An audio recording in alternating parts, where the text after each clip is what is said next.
frozen.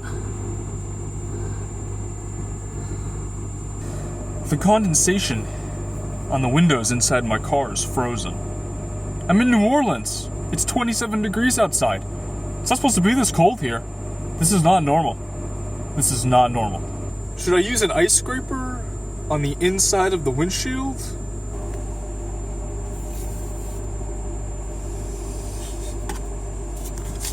I'm just gonna let it melt. So I've noticed that I've been getting this question a lot, and it's not really something that I've addressed too much aside from maybe a couple of times in random Q&A videos, but it's just the question about how I deal with being cold on cold nights in the element. And it's not really something that's too normal for me. I'm certainly no expert in this or anything like that, mainly because my primary defense for dealing with the cold is to just not be in places where it gets really cold. It's to avoid being in environments where the weather gets to 20 degrees or 15 degrees or something like that, just because obviously that's not something that's very pleasant or fun to deal with.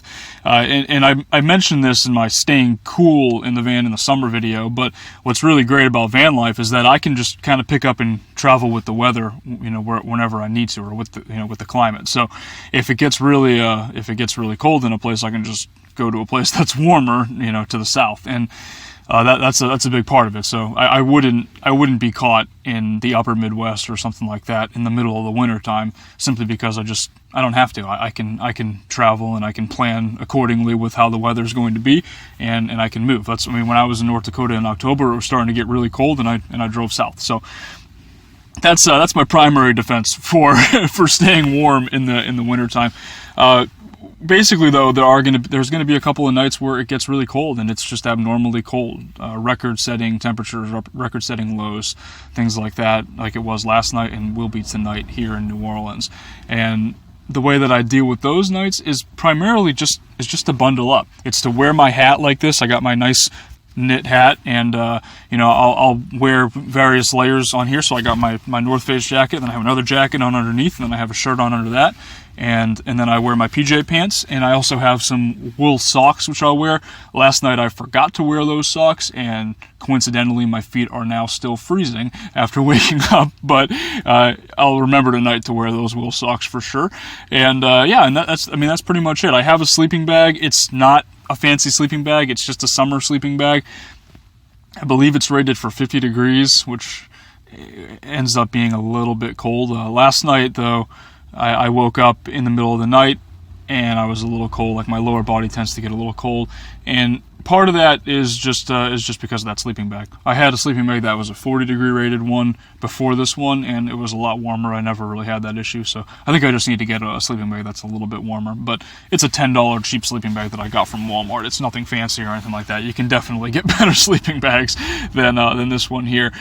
Another thing that I do is just to kind of blast the heat before I find somewhere to park. So while I'm driving around looking for somewhere to park, I'll run the heater for 10-15 minutes, get it really nice and warm in here, and then when I put up my curtains in the front window, when I put up my windshield sun visor there, it holds the heat in here along with the insulation on the windows and stuff. It does. It keeps it a little bit warm in here. Plus my body temperature's in here, so it'll keep it a little bit warm for at least a few hours after I set up for bed and stuff like that. Like last night, I went to sleep probably around 10:30 or so, and I didn't wake up until 4:30 from the cold. So for 6 hours, I was able to stay comfortably pretty warm in here.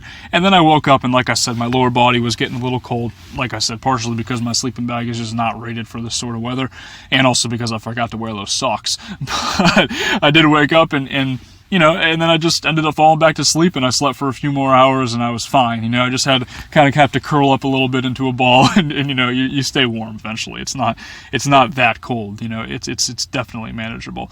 And that's really it. It's traveling with the weather and not having to find yourself in environments where it's going to be below 20 degrees Fahrenheit, where it's going to be substantially below freezing, and then just bundling up and doing the best you can to stay warm. I mean, we're talking about a handful of nights here where it gets that cold, maybe 3 or 4 nights out of the year, maybe more, maybe 5, but very rarely in New Orleans does it get below 30 degrees. It's extremely, extremely rare. So, it's just dealing with it, and that's a big part of van life in general, is just finding yourself having to just deal with the elements a little bit more. I mean, you're more in touch and more in tune with the environment and with the weather.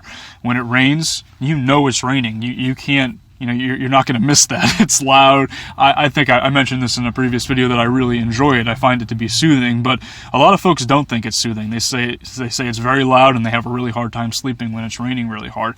And and that's just how it is. That's part of living the van life. It just it comes with the territory. And then same thing applies when it's really, really hot out. I mean, you're not going to be sleeping bundled up in your sleeping bag. You're going to be on top of it, spread out, running your fan if you have one, and doing everything that you can to stay cool, and just kind of dealing with it. And the same thing applies for when it's really cold. A lot of folks ask if I have a heater of any sort.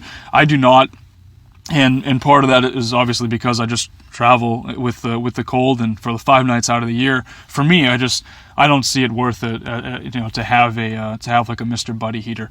They do produce extra moisture, so I would have to deal with more condensation on the window, and then obviously freezing to the window, which is not really fun to deal with because it takes longer to melt it away in the morning, and it's just probably not very good for the interior of the element. So I don't have one. If I was in an environment where it was a lot colder for an extended period of time, I would consider getting one. They have great reviews. A lot of people, really, really enjoy them, and I could definitely put it underneath my bed, and it would, it would raise that heat up, and it would be really, really nice. But I just, for my current situation, I don't really see it necessary to have like a portable heater or anything like that.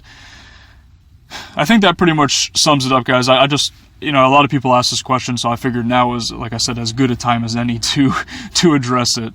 Thanks for watching.